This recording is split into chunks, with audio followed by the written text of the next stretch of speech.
नमस्कार बच्चों। पिछले वीडियो में हमने समझा था राष्ट्रवाद क्या है, और आज इस वीडियो में हम समझने की कोशिश करेंगे कि राष्ट्रवाद के उदय के आखिर कारण क्या है। ठीक है, और इसके साथ ही हम ये देखेंगे कि आखिर ये राष्ट्रवाद यूरोप से ही इसकी शुरुआत क्यों हुई है। आज इस पूरे चैप्टर में, आज इस पूरे टॉपिक में हम यही समझने की कोशिश करेंगे कि यूरोप में राष्ट्रवाद के उदय के पीछे का कारण क्या रहा है। ठीक है, सबसे पहले हम यूरोप को देखने की कोशिश करेंगे कि आखिर कहाँ है। तो आप देख पा रहे हैं कि यूरोप कहाँ है ना। तो ये आपका पूरा येलो कलर में यूरोप है, और यही यूरोप है, और यहीं से राष्ट्रवाद की शुरुआत हुई है। ठीक है, तो इसमें बहुत सारी चीज़ें आज हम पढ़ने वाले हैं। तो पहला जो कारण हम समझने की कोशिश करेंगे कि यूरोप में राष्ट्रवाद के उदय के पीछे का पहला कारण क्या है। तो आपको ये बात पता होगी कि यूरोप में, ठीक है, मध्यकाल के टाइम में यूरोप में पुनर्जागरण का हुआ था। यूरोप में क्या हुआ था? पुनर्जागरण। ठीक है ना, यूरोप में पुनर्जागरण हुआ था। तो पहला जो आपका कारण बन के आएगा वह यही आएगा कि चूंकि यूरोप में पुनर्जागरण हुआ था। पहले आप क्या लिखोगे कि यूरोप में पुनर्जागरण, यूरोप में क्या हुआ था? पुनर्जागरण हुआ था। इस कारण कहीं ना कहीं यही से राष्ट्रवाद का उदय हुआ है, क्योंकि पुनर्जागरण का मतलब होता है पुनः जागना। क्या होता है? पुनः जागना, पुनः जागृत होना। क्या क्लियर है इतनी बात है? पुनर्जागरण से आखिर क्या बदल गया? पुनर्जागरण से बदला ये कि पुनर्जागरण से पहले यूरोप में लोग धर्म पे ज्यादा विश्वास करते थे। ठीक है, धर्म जैसा कहता था, पादरी जैसे कहते थे, वैसे वहाँ का लोग काम को करते थे। लेकिन पुनर्जागरण के बाद लोगों में तर्क शक्ति का विकास हुआ। लोग तर्क पे, विज्ञान पे ज़्यादा जोर देने लगे। शिक्षा का प्रसार हुआ, लोग पढ़ाई लिखाई पे ज़्यादा फोकस किए उन्होंने, और इसके साथ ही कला और साहित्य का भी विकास देखने को मिला है। ठीक है, पहला कारण के बाद हम देखने की कोशिश कर रहे हैं दूसरा कारण क्या है। तो दूसरा कारण है फ्रांस की क्रांति। अब आपको पता है कि फ्रांस में क्रांति हुई है 1789 में। पहला कारण आपने समझ लिया है ना, पुनर्जागरण। चूंकि यूरोप में ही पुनर्जागरण पहले हुआ है, तो कहीं ना कहीं पुनर्जागरण होने से लोगों में तर्क शक्ति आई है, विज्ञान की समझ आई है, शिक्षा का प्रचार प्रसार हुआ है। तो कहीं ना कहीं यूरोप में ही राष्ट्रवाद का उदय पहले होगा। ठीक है, दूसरा फ्रांसीसी क्रांति यानी फ्रांस की क्रांति जो 1789 में हुआ है। यहाँ से हमें तीन बहुत फंडामेंटल जो शब्द हैं, जो इम्पोर्टेंट शब्द है, जिसने पूरी दुनिया की दिशा बदल दी है, वह है स्वतंत्रता, समानता और भ्रातृत्व यानी बंधुत्व। ठीक है, तो स्वतंत्रता, समानता और बंधुत्व, ये जो तीन शब्द हैं, इस तीनों शब्द ने फ्रांसीसी क्रांति की देन है, और इन्हीं शब्दों ने, इसी क्रांति ने कहीं ना कहीं यूरोप में राष्ट्रवाद का उदय कराया है। क्योंकि आपको पता है फ्रांस है कहाँ, तो फ्रांस यूरोप का एक कंट्री है, और यूरोप के इस कंट्री में 1789 में क्रांति हुई है। इस क्रांति से तीन शब्द आए हैं, स्वतंत्रता, समानता और बंधुत्व, और कहीं ना कहीं इस पूरी क्रांति ने यूरोप में राष्ट्रवाद के उदय कराने में एक महत्वपूर्ण भूमिका निभाई है। दो चीजें हो गया। तीसरा अब हम समझने की कोशिश कर रहे हैं कि तीसरा आखिर ऐसा कौन सा कारण है। तो तीसरा कारण है नेपोलियन के सुधार कार्य। नेपोलियन के सुधार कार्य, देखिए, फ्रांसीसी क्रांति के बाद, बहुत उथल पुथल के बाद नेपोलियन शासक बनता है। यह वहाँ का सेनापति रहता है, लेकिन फिर बाद में जाके शासन का कमान संभालता है। और नेपोलियन एक ऐसा महत्वाकांक्षी व्यक्ति है, ठीक है, जिसने लगभग पूरे यूरोप, कुछ देश को छोड़ दें यूरोप के, तो यूरोप के लगभग सारे देश, है ना, लगभग सारे देशों पर इसने कब्जा किया है। ठीक है, सारे देश पे क्या किया है? कब्जा किया है। सारे देश पर इसने कब्जा किया है, और जहाँ जहाँ ये शासन करने गया है, उन सारे देशों में इसने सुधार कार्य किए हैं। कैसे कार्य किए हैं?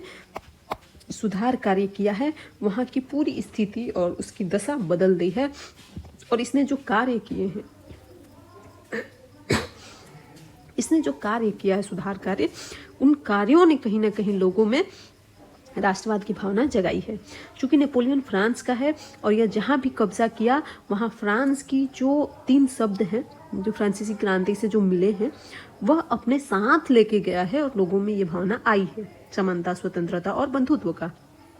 और इसके साथ ही साथ इसने बहुत सारे कार्य भी ऐसे किए हैं जिससे लोगों में राष्ट्रवाद की भावना आई है। जैसे इसने नेपोलियन संहिता लागू किया, सबके लिए समान नियम कानून बना दिया, इसके साथ ही इसने सामंती व्यवस्था को अंत किया, यानी जमींदारी प्रथा को समाप्त किया। जमींदारी प्रथा को क्या किया? समाप्त किया, जिससे किसानों को बहुत फायदा हुआ। किसान जो दास्ता वाली ज़िंदगी जी रहे थे, दास वाली ज़िंदगी जी रहे थे, इससे इनको मुक्ति मिली। इन्हें बिना अनावश्यक कर से मुक्ति मिला, ठीक है, नेपोलियन के इन सुधार कार्यों से। तो नेपोलियन ने जो कार्य किया, जहाँ जहाँ जिन भी देशों में जाके किया, लोगों में एक अच्छा शासन का उदाहरण दिया इसने, और लोग समझ पाए कि शासक कैसा होना चाहिए, तो नेपोलियन के जैसा होना चाहिए। लेकिन बाद में नेपोलियन खुद बहुत ज़्यादा निरंकुश हो जाता है, जिसका उसका बहुत ज़्यादा विरोध होने लगेगा, जिसे हम बाद में पढ़ेंगे, ठीक है। तो नेपोलियन के सुधार कार्यों ने भी कहीं ना कहीं लोगों में जागरूकता उत्पन्न की है। क्या आपको बात समझ में आई कि यूरोप के लगभग बहुत सारे देशों पर किसका शासन हो गया? तो नेपोलियन का शासन हो गया।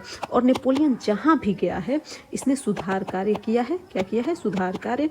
और जो फ्रांसीसी क्रांति की जो देन है, जो शब्द है, उसका भी प्रचार प्रसार इसने किया है, स्वतंत्रता, समानता और बंधुत्व का।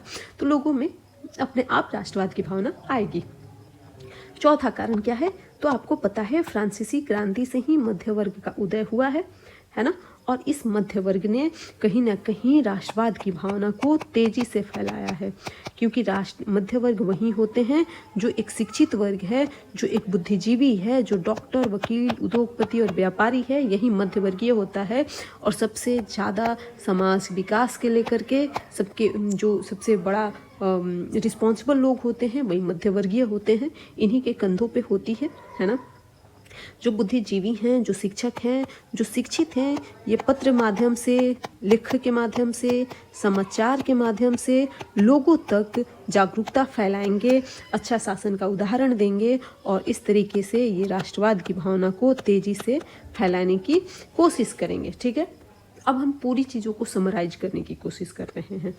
समराइज हम इस प्रकार करेंगे कि जैसे हम अब समझने की कोशिश करते हैं, ठीक है। हमें समझना है कि यूरोप में राष्ट्रवाद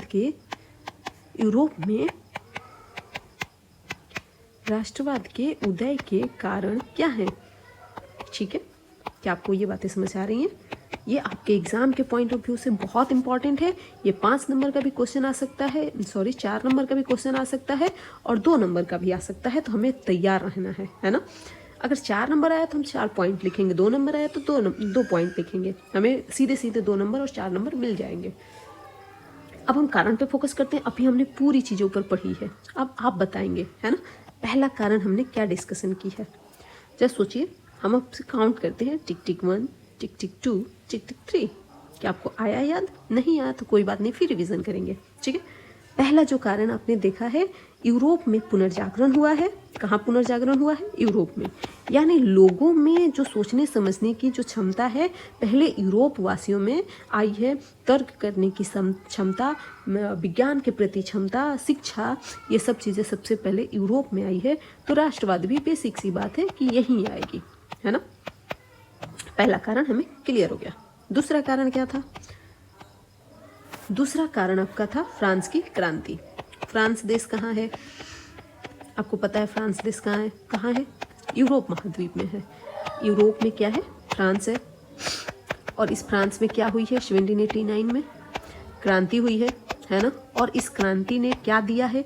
3 महत्वपूर्ण शब्द दिए हैं, समानता का, स्वतंत्रता का, और किसका? बंधुत्व का। और इन तीनों शब्दों ने लोगों में क्या लेके आएगा? ये राष्ट्रवाद की भावना लाएगा। क्लियर है? ठीक है। अब हम तीसरी बात करेंगे। यूरोप में पुनर्जागरण हो गया, फ्रांस की क्रांति हो गया। इस क्रांति के बाद बहुत सारे बदलाव होते हैं फ्रांस में। वहाँ एक शासक बनता है जिसका नाम है नेपोलियन, और यह नेपोलियन अपना शासन का विस्तार पूरे यूरोप में करता है। यूरोप के लगभग, पूरे यूरोप कह सकते हैं, या यूरोप के लगभग प्रत्येक देश में, लगभग सारे देशों में यह अपना शासन कर लेता है। और जहाँ भी ये जाता है, नेपोलियन जहाँ भी जाता है, अपना सुधार कार्य करता है।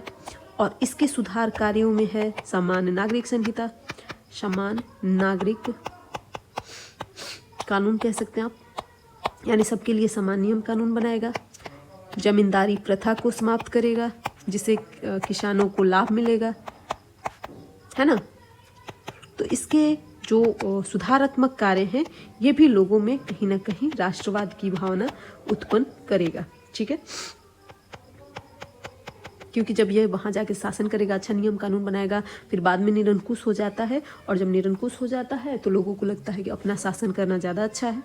ठीक है, अब तीसरा क्या, चौथा, इस फ्रांसीसी क्रांति से ही मध्य वर्ग का उदय हुआ है, और ये मध्य वर्गीय एक शिक्षित वर्ग है। कैसा है? शिक्षित वर्ग है। इसे सही गलत का फ़र्क पता है, कैसा अच्छा शासन है, कैसा खराब शासन है। हमें इनके अंदर राष्ट्रवाद की भावना आ रही है, धीरे धीरे लोगों देश के प्रति प्रेम आ रहा है, तो ये लोगों को भी जागरूक करेंगे, लोगों को भी क्या करेंगे? जागरूक करने की कोशिश करेंगे, जिससे लोग क्या हो सकें लोग ज़्यादा से ज़्यादा लोगों में राष्ट्रवाद की भावना आए। तो बस इतनी ही बातें हैं आपकी यानी सिंपल सा बात ये है, आपको अगर ये क्वेश्चन पूछे तो आप सिर्फ 4 लाइन लिखेंगे। उस 4 लाइन में आप क्या लिखेंगे? तो यूरोप में पुनर्जागरण, सबसे पहले पुनर्जागरण यूरोप में हुआ है। ठीक है, इस कारण राष्ट्रवाद की भावना भी धीरे धीरे वहीं से पनपेगी।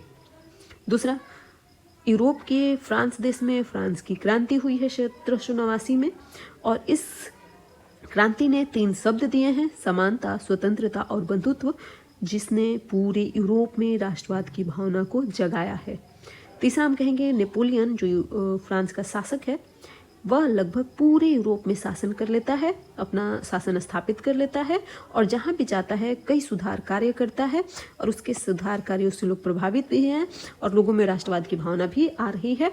ठीक है, क्योंकि नेपोलियन एक विदेशी भी है। चौथा नंबर, मध्य वर्ग का उदय हो चुका है फ्रांस की क्रांति से ही, और यह मध्य वर्गीय शिक्षित वर्ग है, और ये जो शिक्षित वर्ग है ये पढ़ा लिखा है, शिक्षित है, तो ये लोगों को जागरूक करने की कोशिश करेगा, और जैसे ही लोग जागरूक होंगे उनके अंदर राष्ट्रवाद की भावना, अपने देश के प्रति प्रेम की भावना ऑटोमेटिक आएगी। क्लियर है? बस इतनी सी बात है। और कल जो हम पढ़ने वाले हैं वह यही आपका क्वेश्चन है कि नेपोलियन का योगदान क्या है, क्या है राष्ट्रवाद के उदय में, राष्ट्रवाद को बढ़ाने में या उदय में। ठीक है, ये आपका कल का टॉपिक है, याद रखिएगा। कल फिर मिलेंगे हम, कल इस टॉपिक पे हम डिस्कशन करेंगे। और ये जो हमने कल राष्ट्रवाद पढ़ाया है और आज ये जो हमने पढ़ाया है यूरोप में राष्ट्रवाद का उदय, ये आपका टोटल 7 नंबर का काम हो चुका है। ठीक है, मुबारक हो आपको। और अगर ये वीडियो अच्छी लगी, आप पॉइंट टू द पॉइंट बातें याद कर चुके हैं, तो आप चैनल को सब्सक्राइब जरूर करिएगा, लाइक भी करिए, कमेंट भी करिएगा कि हाँ मैम अच्छा लगा। और आज के लिए हम इतना ही रखेंगे, मिलते हैं कल के वीडियो में।